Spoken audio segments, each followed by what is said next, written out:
ABC üçbucağın AB və AC tərəflərin uzantısına və BC tərəfinə toxunur. Şagirdlər və müəllimlər, bu çətin sualdır. Bunu sizə mən isbat eləsəm, isbatı biraz qəliz gedəcək və vaxtınızı aparacaq. Bu bizə nə deyir? AB və AC.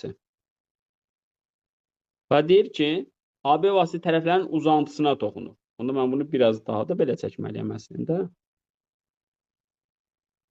Və bu uzantılara toxunacaq.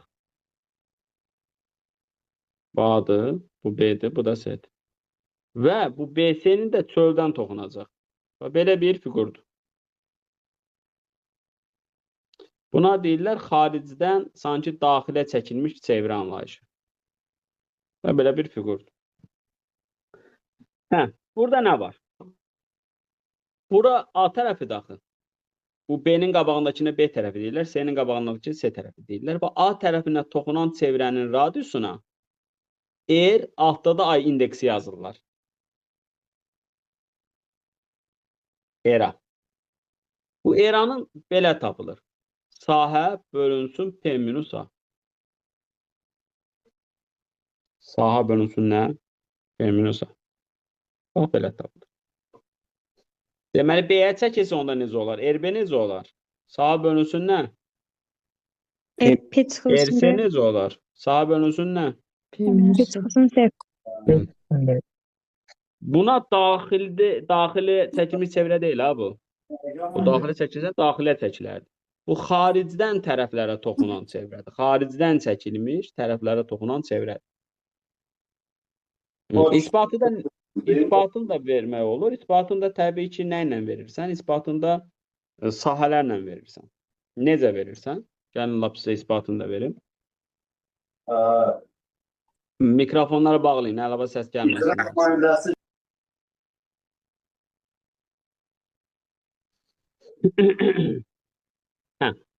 Biz ABC üçbucağının sahəsinə fokuslanmalıyıq. Bax, o sahəni necə tapa bilərik? Bax, belə bir sahəyə baxın.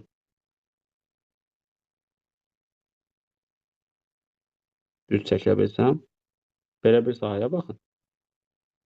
Burada nə var? Burada var A, B, O, C. Elə deyil. S, A, B, O, C. Belə bir dördbucaqlı var. Bu nədən ibarətdir? Bu iki sahədən ibarətdir. Bir ABC üçbucağının sahəsindən ibarətdir. Bir də S, B, O, C üçbucağının sahəsindən ibarətdir. Elə deyil. İndi necə tapın bunu? Baxın, bunu buradan bölsəm iki dənə fiqura, belə də bölürəm. Bax, bu sahəni mən iki dənə üçbucağı burada bölmüşəm. Biri budur. Biri də bu tərəfdədir. Böyle görün. Biri də bu tərəfdədir. Onlar üçbucaqlardır. Üçbucağın sahəsində tərəf vurulsun, hündürlüyü bölünsün, nə olurdu? Axı, bunun hündürlüyü nədir burada? R deyil. Radius toxunana nədir? Perpendikulyardır axı. Olur C vurulsun, R bölünsün 2. Bu tərəfdə sahə nədir? R vurulsun, B bölünsün 2. B vurulsun, R bölünsün 2. Bu R'dəki R adda. Bəs bu bərabərdir ABC üçbucağının sahəsi qalsın öz yerində. O herondan tapılacaq. Bəs BOC-nin sahəsi nədir? A vurulsun, R bölünsün. Bəli, A vurulsun, R bölünsün nə? 2. 2.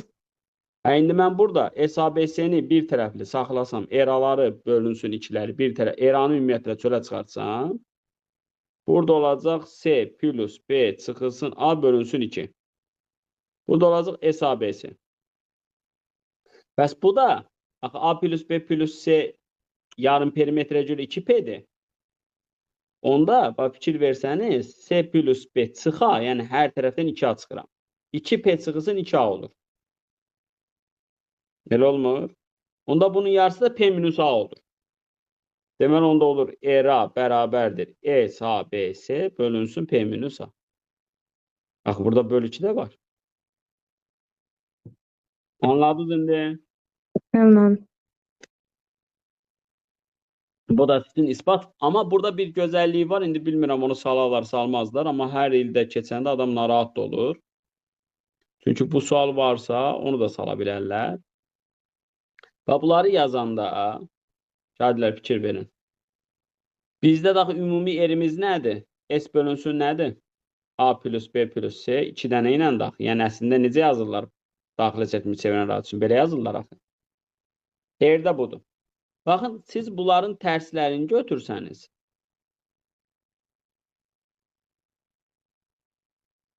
bunları toplasanız, 1 bölünsün, bunun tərsini alacaqsınız. Yəni 1 bölünsün R alacaqsınız. Və belə bir düstur var. Deməli, belə çıxır ki, R-ləri sizə verər.